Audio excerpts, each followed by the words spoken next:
Bonjour à tous et bienvenue sur Stator. On se retrouve à nouveau devant chez MG. Quelques semaines après l'essai de la MG4, on a décidé d'agrandir le modèle. Cette fois-ci, c'est le MG5 qui va nous accompagner pour notre tour de l'île. Notre tour de l'île, c'est pas encore sûr. Comme on fait les choses bien chez Stator, on a choisi un jour où il y avait la grève à La Réunion. Donc c'est pas certain qu'on puisse faire tout notre tour de l'île habituel, mais dans tous les cas, on fera assez de kilomètres pour qu'on puisse évaluer l'autonomie de notre voiture très proprement. Allez, c'est parti!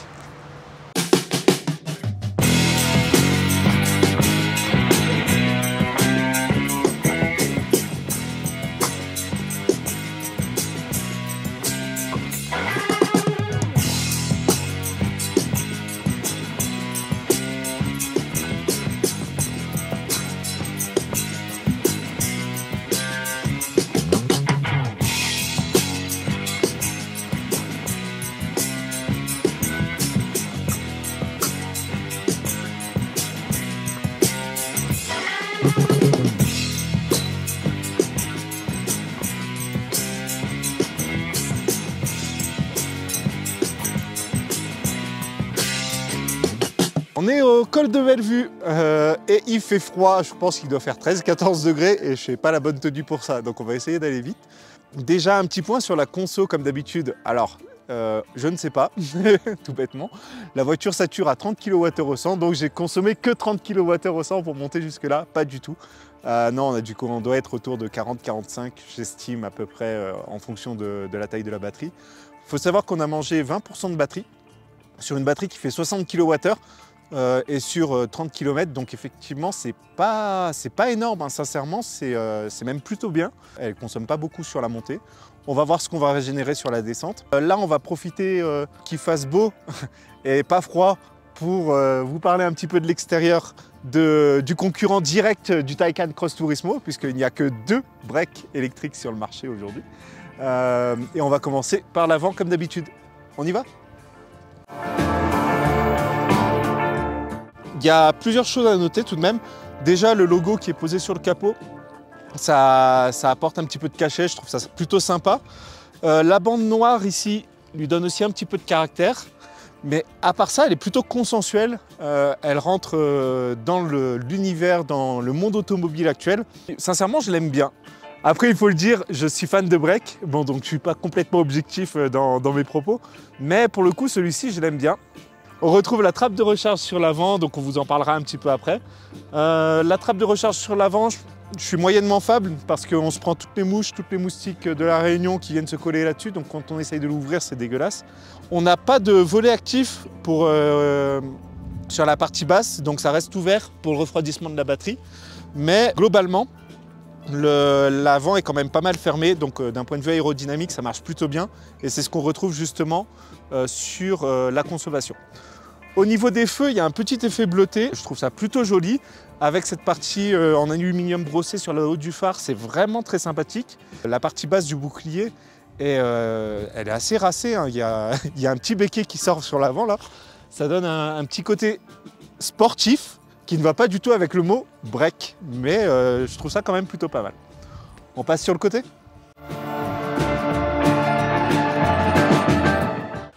Donc sur le côté, première chose à signaler, des jantes de 17 pouces, un dessin plutôt joli sur les jantes, elles ne sont pas fermées, donc on n'est pas sur de l'électrique à tout prix et de l'aérodynamisme à tout prix sur ce modèle-là. Sincèrement, ça me va, c'est pas forcément optimal pour l'efficience, mais ça lui donne quand même pas mal de cachet. La taille du capot, alors sincèrement, il y a un problème sur cette taille de capot, ça ne me plaît pas du tout. Il est beaucoup trop long, il n'y a rien là-dessous. On aurait pu gagner un petit peu de centimètres à l'intérieur ou alors réduire un peu la taille de la voiture. Il faut savoir qu'elle fait 4,60 m de long, 1,51 m de haut et 1,82 m de large.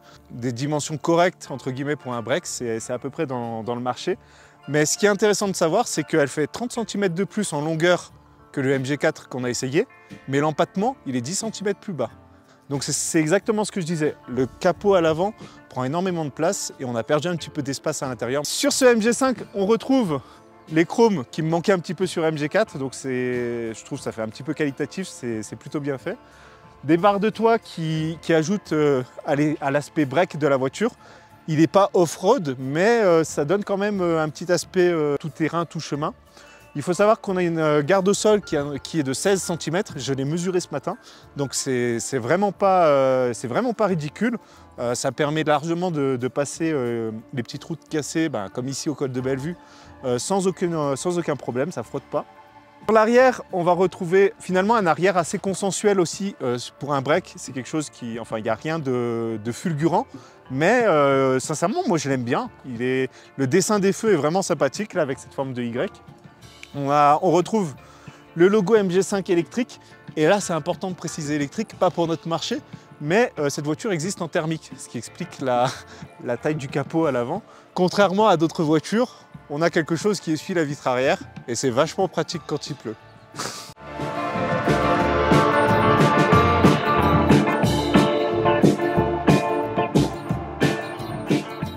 Donc on se retrouve à bord du MG5, on est sur la descente, on vient de passer la plaine des Palmistes là.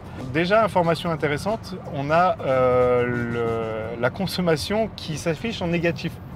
Donc on peut savoir exactement combien on régénère. C'est le cas dans toutes les MG, mais je trouve cette information intéressante. Moi j'aime bien savoir combien je régénère précisément. Pour l'instant on a parcouru 16 km et on est à moins 14 kWh au 100, donc on récupère 14 kWh pour chaque 100 km parcouru. Ce qui est plutôt élevé, sincèrement c'est vraiment pas mal. On a fait à peine la moitié de la descente et on a déjà récupéré 4% depuis le col de Bellevue. On a l'habitude chez MG. Maintenant, on a 3 niveaux de régénération qui sont réglables avec la commande sur la partie centrale, sur la console centrale. Donc un niveau 1 qui n'est pas du roue libre mais qui est assez faible tout de même. Et mon niveau préféré, c'est-à-dire le niveau 3, où là on est sur un freinage qui est fort mais qui est, pour moi il en manque quand même un petit peu, mais ça reste quand même très très bien.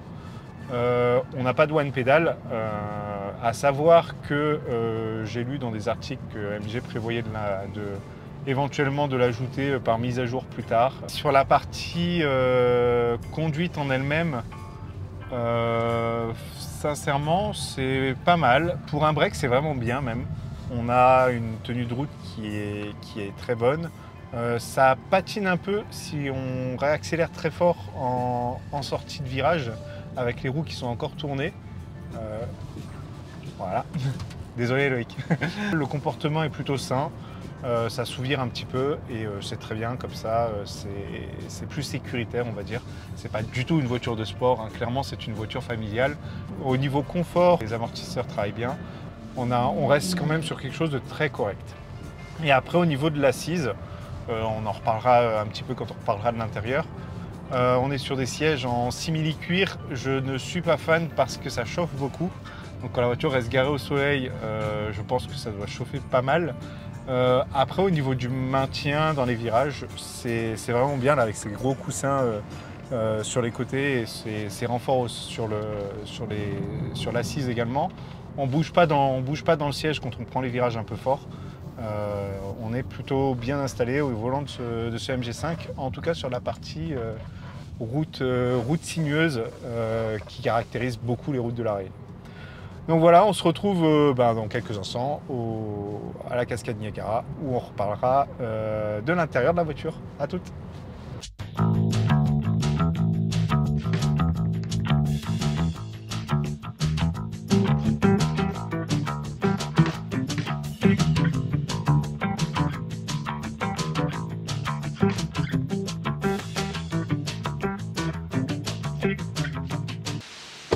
On est arrivé, on est à la cascade Niagara et ça coule bien aujourd'hui, hein. Donc désolé pour le bruit d'arrière-plan.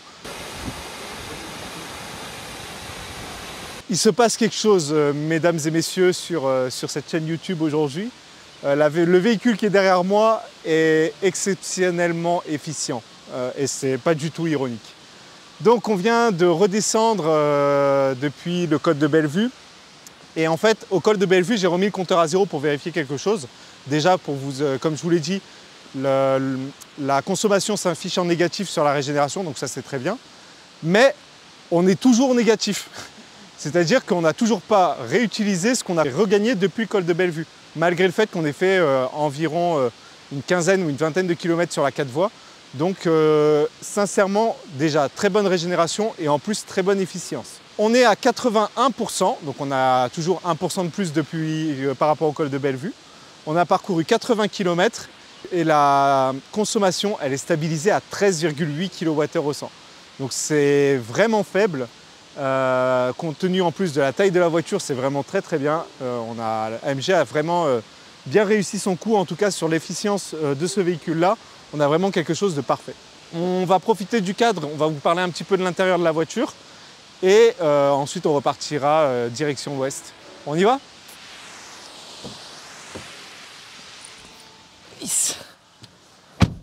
Bon, on se retrouve à bord du MG5. On va parler un petit peu de l'intérieur ici à la cascade Niagara. On va commencer par se mettre un peu de clim parce qu'on est passé de 14 degrés à 28 degrés. Déjà, je vais commencer par ce qui me plaît beaucoup. Ce qui me plaît beaucoup, c'est l'aluminium brossé au niveau de la partie de la console centrale. Ici, sur la partie haute du tableau de bord. Je trouve ça vraiment joli. Ce qui me plaît aussi vraiment bien, c'est ces touches de tissu là, ici et sur les portes, au niveau, enfin derrière le volant. Ça fait qualitatif avec les surpiqûres bleues en plus qui sont rappelées dans les grilles d'aération et aussi au niveau un peu au-dessus là. Sincèrement, c'est très joli, ça rend très bien. Ça rappelle aussi quelques touches sur l'écran central dont je vous parlerai tout à l'heure. C'est très harmonieux. Ce que j'aime un peu moins, c'est toutes les parties plastiques, parce qu'il n'y a pas de plastique rembourré nulle part, à part sur la coudoir ici. Donc là, c'est du plastique dur, là c'est dur, là c'est dur. Ici, où on tape le genou, où on pose le genou, c'est aussi dur malheureusement. À part sur les parties en tissu ici, où on va poser le coude, donc naturellement ici c'est rembourré et c'est plutôt doux, c'est chouette. Mais voilà, sur tout le reste, c'est vraiment du plastique dur. Sauf là, bizarrement ici, ils ont mis du cuir. C'est étrange, c'est un endroit où on ne va pas toucher en plus, donc je sais pas. En gros, si on n'est pas regardant sur ces plastiques durs, moi c'est mon cas, je ne suis pas trop regardant là-dessus tant que ça touche pas, enfin tant que c'est pas des parties que je touche, donc ça me dérange vraiment au niveau du genou, mais à part ça, ça me dérange pas tant que ça. Tout le reste, c'est vraiment joli, c'est vraiment bien fini. Je ne sais pas comment ça va vieillir, j'ai l'impression que ça a l'air plutôt correct en termes de qualité. Au niveau du volant, on retrouve le volant de ce bon vieux ZS première génération. Donc on n'a pas le même volant malheureusement que sur le MG4 qu'on a essayé il y a quelques semaines. Donc on retrouve sur la partie gauche la commande du média, sur la partie droite la commande de tout ce qui concerne l'infoconduite. Derrière le volant, on a un écran de 7 pouces qui est pilotable comme d'habitude. On peut afficher pas mal d'informations. On commence à avoir l'habitude. Moi, ce que j'aime bien, c'est la partie conso qui est très complète. Sur un seul écran, j'ai toutes les informations que je veux. Donc le nombre de kilomètres, la consommation qui vient de remonter un peu puisqu'on utilise la clim à l'arrêt. Et j'ai le pourcentage de batterie qui s'affiche en continu et de manière assez lisible. Donc ça, c'est assez plaisant. Et surtout, ce que j'aime bien, c'est que le GOM, donc le devinomètre, l'indicateur d'autonomie, il est écrit en tout petit. Donc ça évite aux néophytes de l'avoir sous les yeux et de se caler dessus parce qu'il ne sert à rien ce chiffre. Hein. J'ai déjà dit et je le redirai à chaque fois. Il faut vraiment arrêter de regarder cette partie-là, enfin cette autonomie-là, ça ne sert à rien. C'est le pourcentage de batterie qui est important. Donc voilà, après au niveau du tableau de bord en lui-même, il y a pas mal d'informations qui peuvent être affichées, la pression des pneus, etc. etc. On est habitué. Il y a des petites animations qui sont sympathiques sur l'écran principal. Donc voilà, on retrouve vraiment tout ce qu'il nous faut sur cet écran conducteur.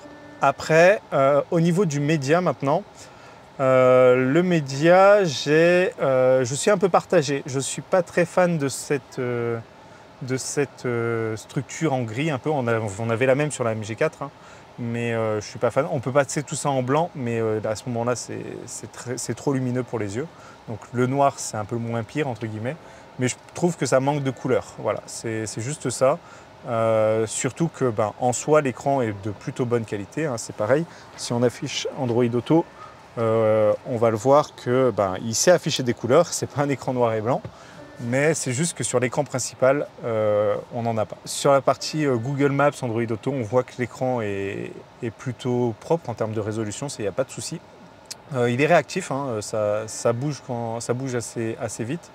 Au niveau du média lui-même, donc on a cette partie-là qui ne peut pas être changée, ou alors j'ai pas trouvé comment on fait, donc on peut pas mettre d'autres raccourcis que ceux qui sont là, avec la navigation qui ne sert à rien puisqu'il n'y a pas les cartes de la Réunion.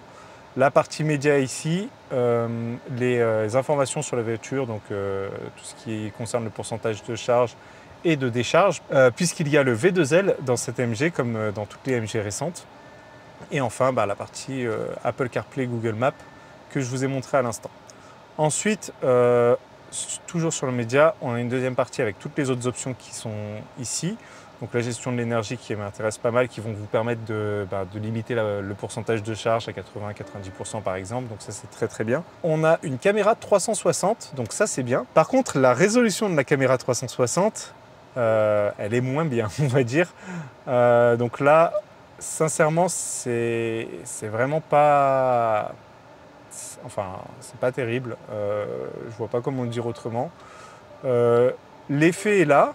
C'est joli, on revoit la cascade derrière nous. Et on a des caméras du coup sur tous les angles. Donc on a une caméra avant, des caméras latérales et une caméra arrière. Mais clairement, la résolution de la caméra est vraiment pas terrible. Un petit point sur l'application iSmart qui fonctionne ici à La Réunion. Donc depuis l'application, on va pouvoir gérer plusieurs commandes. On va pouvoir verrouiller ou déverrouiller la voiture à distance, lancer la climatisation ou le dégivrage des vitres. C'est intéressant surtout en métropole quand il fait froid. Ici à La Réunion, c'est surtout bien pour la clim. Ça nous permet d'avoir la voiture fraîche quand on arrive dedans. Et on peut également gérer la recharge via ce bouton.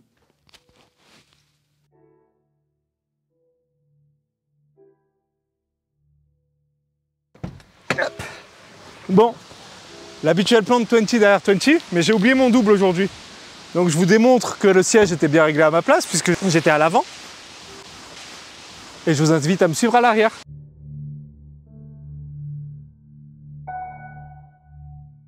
Alors on se retrouve à l'arrière de ce MG5.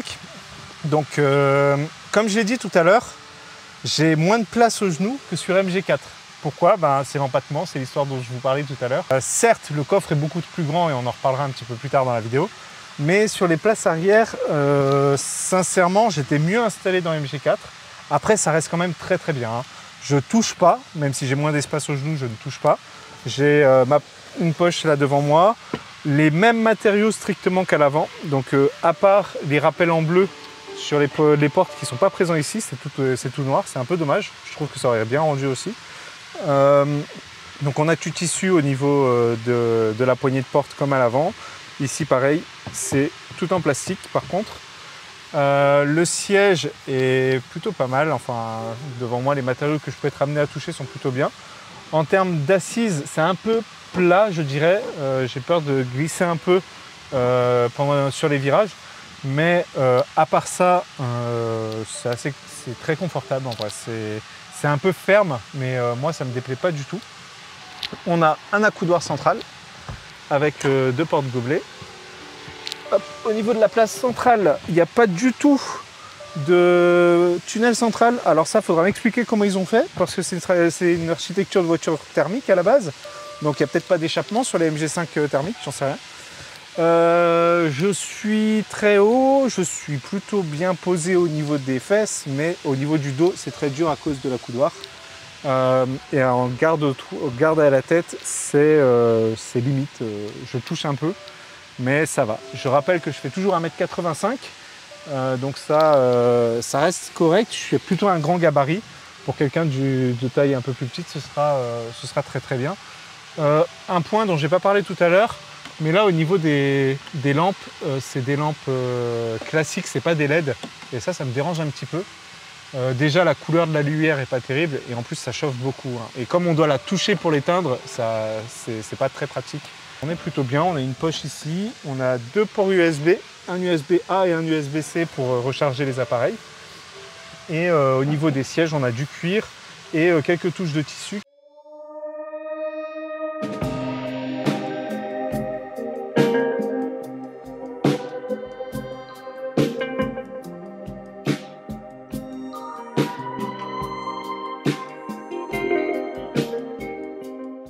Donc on se retrouve dans les Hauts de Saint-Leu, on est devant l'église des Colimaçons.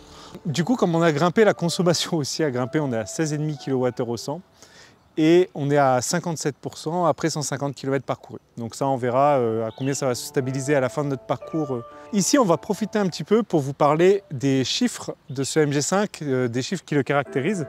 Et naturellement, comme le veut la tradition, on va ouvrir le capot. Et sous lequel il ne se passe vraiment rien. Donc on a un beau cache en plastique qui nous empêche de voir dessous.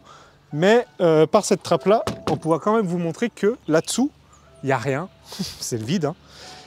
Il y a un moteur électrique qui fait 156 chevaux, mais il prend très peu d'espace. Donc la taille de ce capot, là, sincèrement, il y a la place pour mettre 2 fois le coffre qu'on va aller voir à l'arrière. Donc on a un moteur électrique qui fait 156 chevaux et 280 Nm, donc tout à fait cohérent. Mais pour moi, il en manque un peu. Mais bon, après, ça, c'est mon désir de puissance personnelle. Hein. Il faut savoir qu'il y a 2 versions de batterie. Par contre, il y a une version 61 kWh, c'est celle qu'on a aujourd'hui, et une version 50 kWh. Soit vous avez de la puissance, soit vous avez de l'autonomie. Donc on a 115 kW pour 60 kWh, c'est cette voiture-là. Et on a 130 kW pour 50 kWh, c'est avec la petite batterie. En termes d'autonomie WLTP, on est à 380 km annoncés. J'ai l'impression qu'on les fera, mais on verra ça à la fin du tournage. Ensuite, en termes de recharge, donc comme je vous l'ai dit tout à l'heure, la trappe est à l'avant.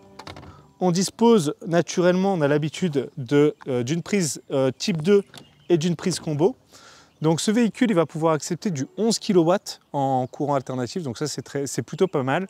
Ce qui fait que sur une prise renforcée, on va être autour de 17 heures de charge. En borne à courant alternatif 7 kW, ce sera plutôt entre 8 et 9 heures environ.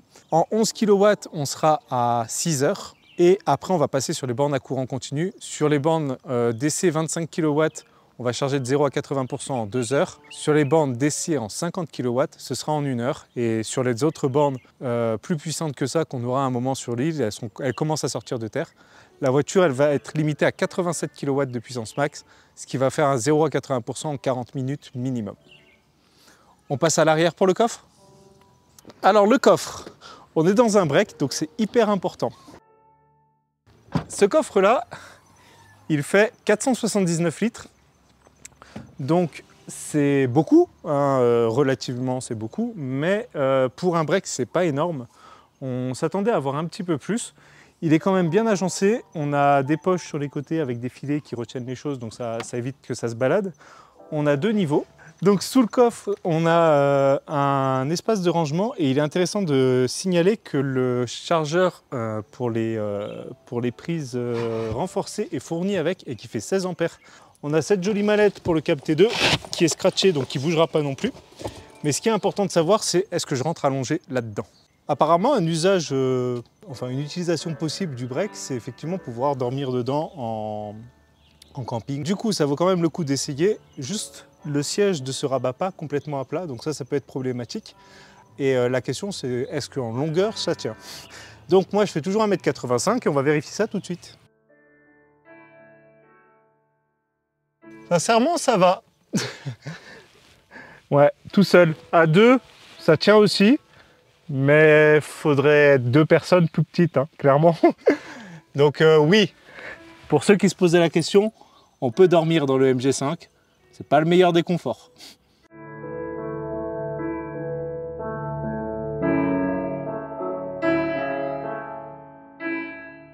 Allez, un dernier point avant d'arriver à la concession MG pour finir notre petit tour de l'île. Donc comme d'habitude, un petit topo sur la conduite, les aides à la conduite, etc. Donc là on est sur la route des Tamarins, on vient de repartir des Colimaçons. Quelques éléments à prendre en compte sur la conduite de ce MG5 sur voie rapide. Déjà il y a pas mal de bruits d'air, on les entend sûrement au micro. Donc des bruits d'air, je pense que c'est les rétroviseurs. D'après ce que j'entends là, c'est les rétroviseurs. Ça souffle un peu au niveau des rétros. Quelques bruits de roulement aussi qu'on entendait à plus basse vitesse. C'est pas si dérangeant que ça. Là, à 110, les bruits d'air, c'est quand même pas mal présent dans l'habitat. Après, ça reste quand même plutôt confortable à conduire. On a fait 150 km là pour l'instant, 160 en tout. J'ai pas mal au dos, je suis plutôt bien installé. Il n'y a pas de souci avec ça. Alors les aides à la conduite MG et en particulier sur ce MG5, elles sont assez bonnes. Donc, compte tenu du tarif, ça reste vraiment très correct, mais c'est pas non plus exceptionnel. Il y a parfois des petits décrochages, le système se met en pause tout seul, etc. Donc ça, on est habitué, donc il faut bien rester attentif. De toute façon, c'est interdit de faire ça. Sur MG5, on a un gros avantage par rapport aux autres MG, et je vais vous le montrer tout de suite. On entend à peine le bip du reprenez le volant. Et ça, je trouve ça avantageux, parce que sur d'autres véhicules, c'est vraiment très intrusif. Et moi, ça me dérange beaucoup. C'est un point plutôt positif, en tout cas pour mon usage. Après, c'est pas forcément tout le monde qui conduit comme moi. En dehors de ça, on a les feux qui s'allument automatiquement, avec en plus la gestion en plein phare. On a le capteur de pluie, le frein de parking automatique. À noter, on n'a pas de toit ouvrant. Donc un petit point pour finir sur la qualité du son, c'est correct. Encore une fois, on n'est pas sur un son, enfin on n'a pas de système de son de marque Bose ou autre. Ça reste bien plutôt compte tenu de la gamme des enceintes. Donc on est de retour chez MG. On a fini notre tour de l'île. On a parcouru pile poil 190 km et il nous reste 50%. Donc le calcul est vite fait.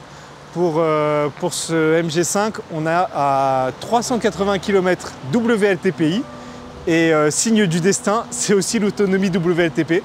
Donc comme sur la première ZS qu'on avait essayé il y a moult temps de cela, l'autonomie réelle en usage réel entre guillemets sur l'usage qu'on en a fait nous correspond pile poil à l'autonomie WLTP et ça c'est très bien, bravo MG sur ce point-là. Le deuxième point sur lequel ils ont été très forts, c'est la consommation. On a une consommation à 15,3 kWh au 100, ce qui est très faible. Je vous invite à aller regarder les autres vidéos qu'on a faites sur les essais. Juste pour info, une Twingo on était à 13,5, la Fiat 500 on était à 14,9. Donc on est à quasiment la consommation d'une Fiat 500 sur ce break qui fait donc, comme je vous le rappelle, 156 chevaux, mais aussi qui a une batterie de 60 kWh, donc c'est très intéressant. Ils ont fait très fort en termes de consommation sur ce véhicule. L'heure maintenant pour moi de vous parler des tarifs, puisque c'est ce que vous attendez tous. La version qu'on a conduite aujourd'hui, c'est une version grande autonomie Luxury. On est à 40 490 €. C'est la version qui est disponible en ce moment chez MG. Si vous en voulez une autre, ce sera une commande et ça va prendre beaucoup de temps pour qu'elle arrive. Il faut savoir qu'MG est un concessionnaire France à La Réunion. Donc ils ont les mêmes stocks, enfin ils ont accès au même stock que la métropole. Vous avez la même finition avec la batterie plus petite pour 3 000 € de moins, donc 37 490 €. Et ensuite vous avez une version confort qui a un peu moins d'équipement. On a des jantes en 16 pouces, on a des sièges qui ne sont pas en simili-cuir, qui sont en tissu. Il y a une caméra de recul, il n'y a pas la caméra 360, mais juste les caméras de recul. Donc voilà, il y a un peu moins d'équipement, il n'y a pas les capteurs de pluie, ce qui nous donne un prix de 38 990 € pour la version grosse batterie et un prix de 35 990 € pour la version petite autonomie. C'était notre essai aujourd'hui du MG5, notre tour de l'île. Une voiture qui est pour le coup très efficiente, c'est surtout ça qu'on va retenir. Au-delà du fait que c'est le seul break, le seul vrai entre guillemets break du marché en électrique, on est aussi et surtout sur une voiture qui est très efficiente.